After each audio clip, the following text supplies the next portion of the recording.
Place your hands where I can see them.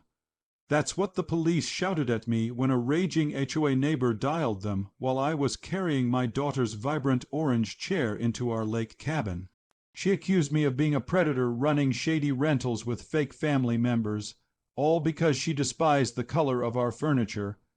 But this unhinged woman ended up ruining her own life when her entire HOA turned out to be a complete sham. I didn't just uncover her massive scam. I turned our neighborhood into the first place in America to ban HOA for good. Comment orange if you're ready to watch a Karen get utterly crushed. I'm David Johnson, 42, a software engineer and single dad. I've been raising Maya since my wife, Sarah, passed from cancer 3 years ago. Maya's 18, sharp, spirited, and about to head to college. That orange lounger isn't just a chair, it's her mom's final gift. Bought when Sarah was too frail to leave her bed, but wanted Maya to have something bold and joyful for her future. Sarah always said Maya needed color in her life, a reminder that even in tough times, there's beauty to hold on to. That chair became Maya's safe haven during our darkest days. After saving for 2 years, we bought a modest lake cabin on Lakeshore Drive. Nothing fancy, just our fresh start, our place to heal. The day we got the keys, Maya was buzzing with excitement, planning her reading nook with that orange chair angled perfectly for lake sunsets. We drove up early that Saturday, our truck loaded with belongings, both of us grinning like fools because we finally had our slice of paradise. The lake sparkled, the weather was flawless, and for the first time in years, life felt right. Maya had already claimed her spot by the water, directing me on the chair's exact placement, when our perfect morning took a grim turn. Enter Dolores Vance, a woman in her late 50s, dressed like she was storming a corporate meeting, clutching a clipboard like a weapon. Her hair was pulled back so tight it looked like it hurt, and her face screamed disgust. She marched across our lawn like she owned it, her sensible shoes clicking on the stones. Before we could even say hi, she pointed at Maya's chair like it was a crime scene. That monstrosity violates our community aesthetic standards, she bellowed. No introduction, no questions about who we were. Just an attack on a chair. Maya's face drained of color. Moments earlier, she'd been bubbling about reading there. Now this stranger was calling her mom's gift an eyesore. I stepped between them, my dad instincts kicking in. "Ma'am," I said, keeping my tone steady, "this is my daughter, Maya, and this is our home. We just bought it." But Dolores didn't care for explanations. Her eyes flicked from me to Maya, and you could see her mind spinning a story. "I don't care about your family claims," she snapped. "I care about rules, and you're breaking them." Pointing at Maya, she added, "This girl is clearly too young to own lakefront property. This is obvious subletting without HOA approval, and I won't stand for rental fraud in our community." My blood boiled as Maya shrank behind me. She'd already lost so much, and now this woman was attacking her over her mom's chair. "Ma'am," I said, my voice sharpening despite my efforts, "I don't know who you think you are, but you're scaring my daughter over a piece of furniture. This is our home, legally ours, and we can put our stuff where we want." Instead of backing off, Dolores whipped out her phone with a dramatic flourish. "Yes, police," she said loudly, ensuring we heard every word. "I'm reporting suspicious activity and possible rental fraud at 47 Lakeshore Drive. There's a man here claiming a young woman is his daughter, but she's too young to afford this property, and they're violating multiple community standards." Maya grabbed my arm, whispering, "Dad, I'm scared. Why is she doing this?" I hugged her, glaring at this woman who just declared war on us over a chair. As police sirens wailed in the distance, I realized this wasn't just a cranky neighbor having a bad day. She was dangerous, and she wasn't done. Little did I know this moment would change everything, not just for us but for the whole neighborhood. What happens when the cops show up to find a man accused of fraud by a woman waving official, looking papers? Comment fake if you think Dolores is lying, or real if you believe she has actual authority. Officer Thompson arrived 10 minutes later, expecting a routine call. Instead, he found Dolores in full concerned community leader mode, briefcase in hand, looking like she ran a Fortune 500 company. She'd morphed from the screaming band, she terrorizing my daughter into a calm, professional figure who knew how to play the system. "Officer, thank you for coming," she said in a syrupy tone. "I'm Dolores Vance, president of the Lakeview Community Homeowners Association. We have a situation with unauthorized tenants and potential rental violations."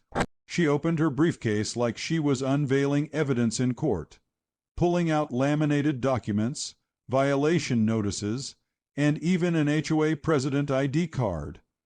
Everything looked so legitimate, it was chilling. I tried explaining to Officer Thompson, but Dolores kept cutting me off with reasonable concerns. "Officer," she said, ignoring me, "I've seen this before. Older men claim young women are family to dodge our rental rules. This girl is college-aged with no means to afford lake-front property, and they've moved in furniture without following protocols." Her logic sounded so plausible, it made us look guilty. Officer Thompson, looking uneasy, had to follow up. Maya was trembling, humiliated by the insinuation she was part of some scam. "Dad," she whispered, "why is she doing this? We didn't do anything wrong." I squeezed her hand, trying to stay calm, but Dolores's performance was airtight. The officer checked our IDs, asked for our purchase documents, and left us feeling like criminals for setting up a chair. Dolores stood there, smirking like she'd won. As he drove off, she turned to us with a cold smile. "I hope you understand we take community standards seriously. You'll hear from us soon about compliance." Then she strutted away, leaving us stunned. Over the next 3 days, the paperwork onslaught hit hard. $500 fine for unauthorized furniture placement. $300 fine for failing to register new residents. And $750 fine for disrupting visual harmony. Each notice looked professional, with letterheads and legal jargon, making me second guess myself. Had I missed something in the fine print when we bought the house?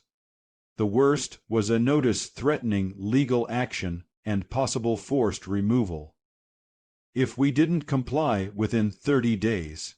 My hands shook reading it. Losing another home would crush Maya. Neighbors started shunning us. Mrs. Patterson, who'd waved warmly when we moved in, now scurried inside when she saw us. I overheard her by the mailboxes. "Dolores says they're not our kind of people." Something about rental fraud. Maya stopped using her chair, saying, "Everyone's staring, Dad. I feel like I'm doing something wrong just existing." Seeing her give up her mom's gift broke my heart. Then Maya dropped a bombshell.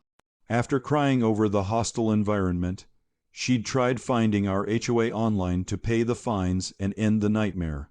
"Dad," she said, wiping her eyes, "I spent hours searching and there's nothing. No website, no trace of this HOA. Isn't that weird? Shouldn't there be something for an organization collecting thousands in fines?" Exhausted, I almost brushed it off, saying maybe they're old, school using mail. But her words planted a seed. What legit group has no online presence in 2025? Will David pay the $550 in fines, or will Maya's discovery lead to something bigger? Comment pay if he should pay, or fight if he should dig into her suspicions. That night Maya was restless, hunched over her laptop with tabs galore. "Dad, something's seriously wrong," she said. "I can't find our HOA anywhere." She'd searched every variation. Lakeview Community HOA, Lakeshore Drive Homeowners, Dolores Vance HOA President. Nothing. She found a supposed HOA website, but it was off. Generic about us, text stock photos with names like John Smith and a P. Oh, box for contact. The site was only 8 months old. "Look at this," she said, showing the violation notices from DoloresVance58@gmail.com. What real organization uses a personal Gmail? My engineer brain clicked. The document's letterheads were just fancy fonts, the seals were clip art, and the paper was flimsy. "Maya," I said, anger mixing with relief, "we need to make some calls." The next morning I contacted the county clerk's office, After 3 transfers, they confirmed no registered HOA at Lakeshore Drive ever. Maya saw my face and knew. She made you cry over Mom's chair, I said. She's not getting away with this. We realized Dolores was running a fake HOA, scamming neighbors with fake fines and intimidation. We need undeniable proof. Maya said, her fire back. Let's catch her in the act.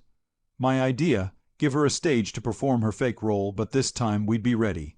Comment trap with your best idea to catch Dolores red-handed.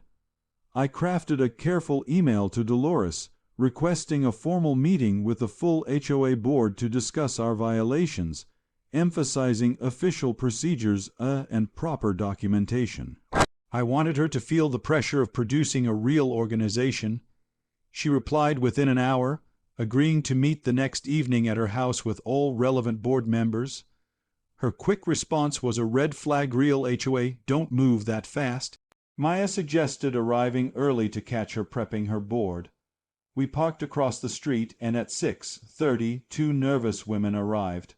Through an open window we heard Dolores coaching. Betty, you're the secretary, handling minutes. Carol, your treasurer. Say the funds are substantial. Betty sounded shaky. Is this legal, Dolores? Carol chimed in. I don't know anything about finances. Maya recorded it all. At 7:00 we knocked, armed with evidence. The meeting was absurd. A folding table, nameplates, and fresh, printed documents. Dolores introduced Secretary Betty and Treasurer Carol, who looked petrified. When I asked about finances, Carol stammered, it's substantial. When I requested reports, Betty blurted, we forgot them. I pressed about the bylaws and Betty slipped. Dolores wrote those last week. Carol added, yeah, she was up all night making them look official. The room froze. Dolores paled. Maya's phone caught everything, the coaching, the fake meeting, the confession. Game over. Will Dolores run, deny, or fight back? Comment run, lie, or attack. Instead of confronting her, we went big. I printed flyers for a community meeting, HOA transparency and financial review, vague enough to lure Dolores. We went door-to-door, learning neighbors had paid Dolores monthly fees and fines, fearing her authority. Mrs. Patterson admitted paying $75 monthly for 2 years. The elderly couple down the street paid $500 for fake community improvements. Dolores had scammed at least 15 families. Maya's social media posts about exposing a fake HOA went viral, with thousands sharing her video from the fake meeting. Full exposed tonight at 7:00 p.m. She posted, the community center was packed with neighbors and curious outsiders. Dolores arrived with Betty, Carol, and a lawyer friend armed with a PowerPoint on community standards. I stood saying, let's establish facts about this organization. My slides showed no registered HOA, the Gmail address, the 8-month-old website, and stock photos. Then I played the recording. Betty's Dolores wrote those last week, and Carol's confirmation. The crowd erupted. Mrs. Patterson demanded her $1,800 back. The lawyer slipped out. Dolores broke down, sobbing, when my husband died, I lost everything. I just wanted this place to be beautiful again. Maya and I felt conflicted. She was a broken person, not just a villain. Maya proposed a bigger idea, make our neighborhood HOA proof forever with a community charter requiring unanimous consent for any future HOA. Neighbors loved it. Mrs. Patterson said, no more fake fees or mailbox color rules. Over 2 weeks, we listened to neighbors' ideas, uncovering hidden talents. Mr. Rodriguez offered repairs, the Johnsons' daughter babysat, and Mrs. Wilson shared gardening tips. Maya's posts went national, inspiring others. The vote was 25-2 for the charter. I filed it and the clerk stamped it, your HOA proof. 6 months later, our neighborhood thrives. Maya's chair is joined by colorful furniture, a community hub. We've organized barbecues, gardening, and tool sharing. Property values rose because people want to live where neighbors care. Maya's posts hit 2 million views, sparking movements in 12 states. Dolores found purpose at the senior center, using her skills to help, not control. She brought Maya tomatoes, saying, "Harold loved bright colors." Maya hugged her, inviting her to read together. A news crew captured our story with Maya saying, "We didn't ban HOA to reject community. We banned fear." The final shot showed her in her orange chair, our garden, and neighbors living freely. Comment your city if you want to HOA proof your neighborhood.